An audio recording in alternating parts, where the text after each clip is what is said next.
next topic is planets.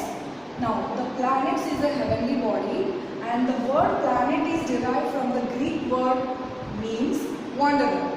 Wandering means always in the motion. We also know that planets are always in the motion. They have two motions, that is revolution. Revolution means revolve around the sun in a fixed path called orbit. And this orbit is imaginary, we can't see. Next motion, that is rotation. That means planets rotate on their axis. This axis is also imaginary. So what we find? Planets rotate also and revolve also. So revolution and rotation both is happening together at the same time. Next we move to the shape. All planets, they are in a spherical shape. Spherical means not a perfect circle. It we can say more or less circle. And all planets were made up of different compositions. We can say different components. Here we move to the planets. Planets is divided into inner planets, outer planets. Inner planets is also known as terrestrial planets. Why terrestrial? Because these four planets, that is Mercury, Venus, Earth, Mars, were made up of rocks. You can see the surface. Okay.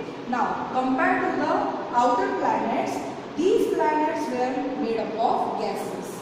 Okay. So first we move with the Mercury. Mercury here is the smallest planet compared to the all 8 planets, and Mercury is full of big craters. Crater means holes. Okay. Now, Venus. Venus is the brightest planet in the 8 planets. Why it is brightest? Because Venus having the dense atmosphere which traps the sunlight and not release. That is why it shines like a star. Next, Earth. Earth we already know that it's a unique planet. Why it is said as a unique planet? Because Earth supports the life, and it is also known as a blue planet. Blue planet because 2/3 of the Earth is consist of water. Next, Mars. Mars is known as a red planet. Why it is red? Because Mars consists of rich red, that means rich iron dust components. That makes Mars as a red planet. Now we move to the outer planet. Here, as Mercury is the smallest planet, Jupiter is the largest planet. Okay, and Jupiter, if we see Saturn, it has the most visible rings which is made up of ice, dust and rock. If we consider Uranus and Neptune, both have rings but it is not that much visible. Uranus is somewhat tilted as a Earth, and Neptune, if we consider Neptune, Neptune is blue in color. Why it is blue in color? Because the atmosphere of Neptune is consist of lots of methane which absorbs all colors of light except the blue color. So it reflects the blue color. Last we discuss about Pluto. Pluto was the 9th planet considered in our solar system, which is reclassified in 2006 as a dwarf planet. Why Pluto was considered as a dwarf planet? Because there is a certain criteria which defines a planet, but Pluto which is not fulfilling that criteria. What are the criteria? First criteria is a planet have orbit around the sun. Okay. Next criteria is a planet have definite hydrostatic equilibrium. Third, a planet have definite mass. Okay. But if we see in the Pluto having fulfilling the first criteria, that is Pluto having the orbit around the sun.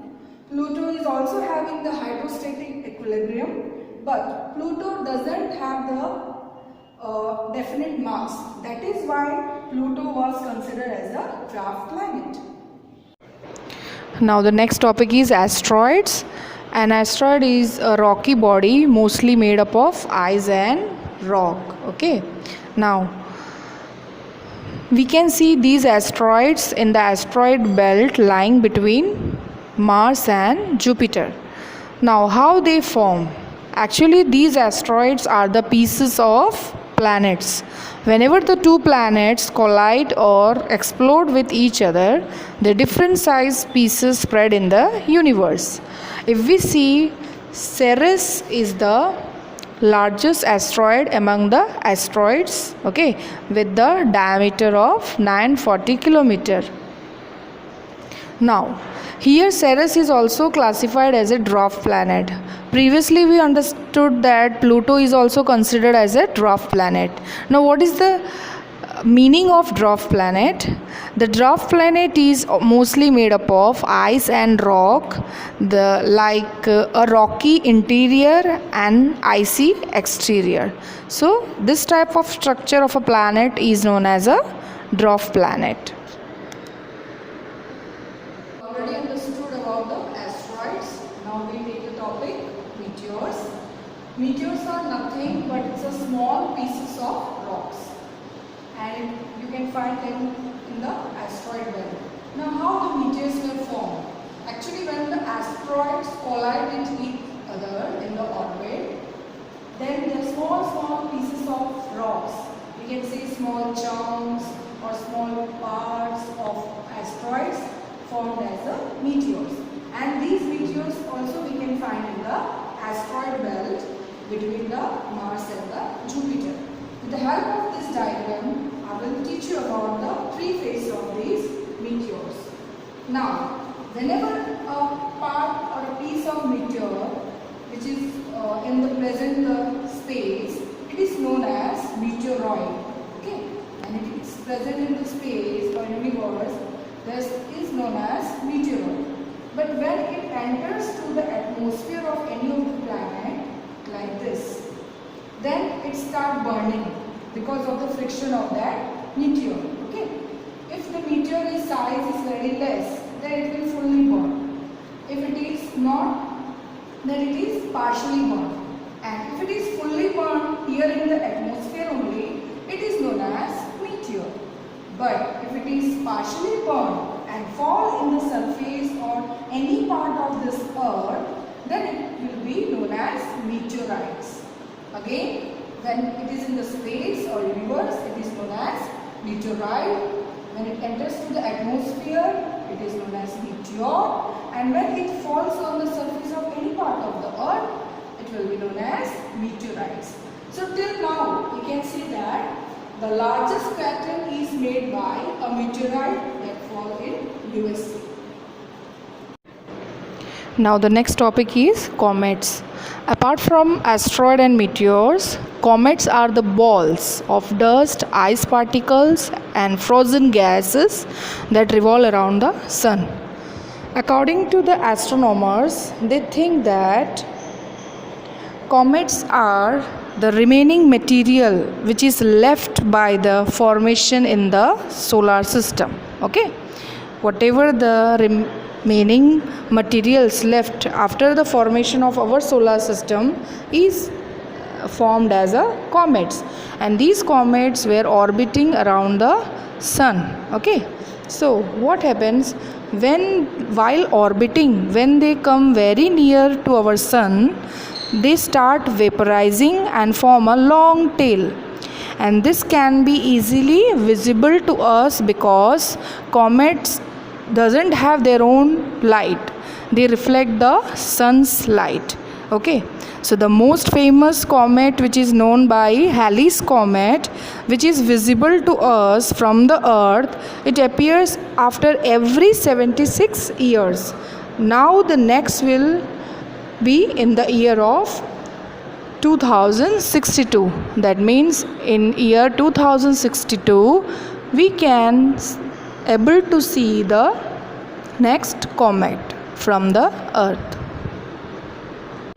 Now, apart from meteors and asteroids, satellites are also come under celestial body, or we can say heavenly bodies that revolve around the planets. Now we have two type of satellites, natural satellites and man-made satellite. Natural satellite means the satellite which is we can say it is made by nature itself, okay, and man-made satellites are made by the human beings. For example, we can take in natural satellite moon is the natural satellite and which orbiting the earth. And in man-made we can take communication satellites, weather forecasting satellites.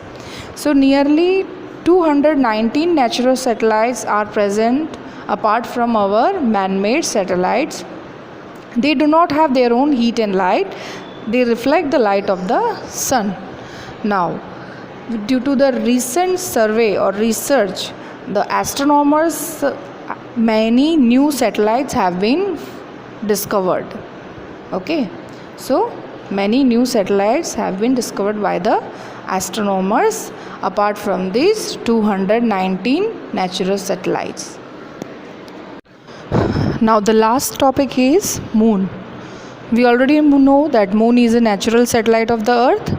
We already understood the two type of satellites, natural and man-made. Okay, now here the kilometer, that means the distance of moon from the earth is 3,84,400 kilometer. Okay, and if we talk about diameter, then moon is 1/4 of earth's diameter.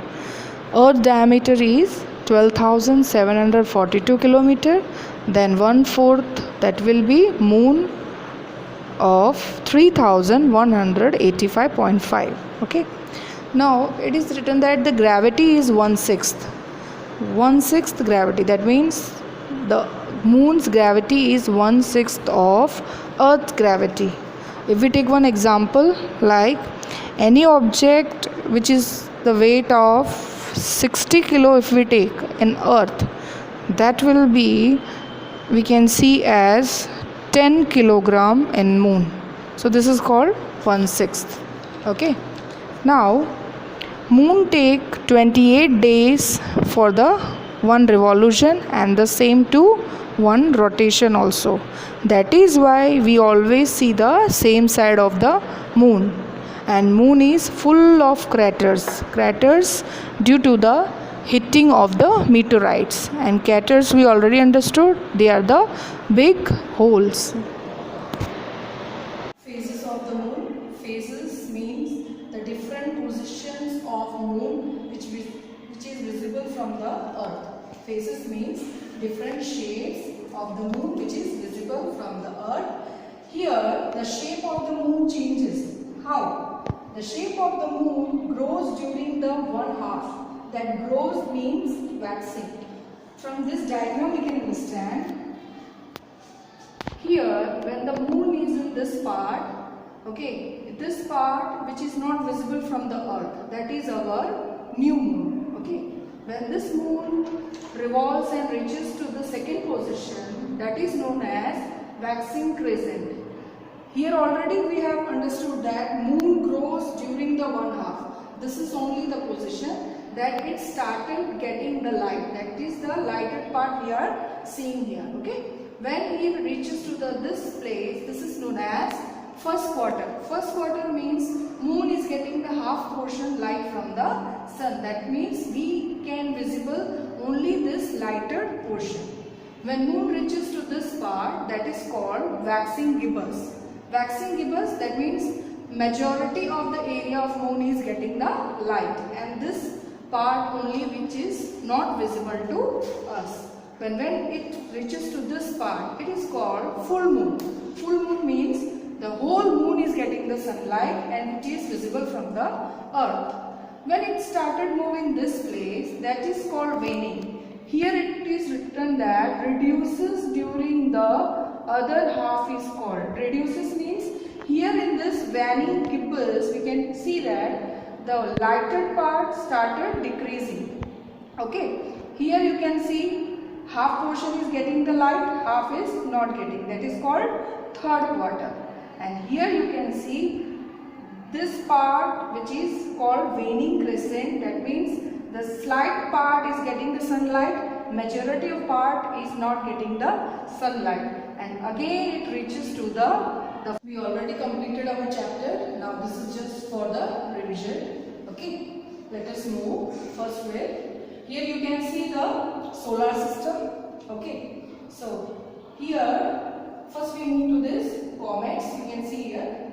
Now comets are generally revolving around the sun, and whenever the comets come very near to sun, it start burning and form a long tail. Okay, just like you can see here. Then here these are the 4 planets. We already understand about the inner planets. Inner planets having the surface of rocks, that is Mercury, Venus, Earth, Mars. Okay, and apart from this, these are our 4 outer planets. They having the gases form. Okay, so here you can see the asteroid belt. Actually, asteroid, we already understand that asteroid are the big rock pieces. Whenever the planets collide with each other, then form small pieces of asteroid, and then even this asteroid collide with each other and forms the meteor. Meteor are the small chunks or small pieces of asteroid only. So both meteoroid and asteroid you can find in this asteroid belt only. Okay. So here we move to the Pluto. That we already understand about Pluto is the 9th planet, which is not now in our solar system. Why? Because when I spoke about Pluto, I told you it is not fulfilling the 3rd criteria. That criteria you can see here also, that it is not clearing the path. Okay, it is overtaking the Neptune's orbit. That is why it is not considered as a planet. Okay. Now here you can see the 2 examples of constellation. We already understand constellation means a group of stars making a recognizable pattern. So this is your little bear. Okay, and here the great bear.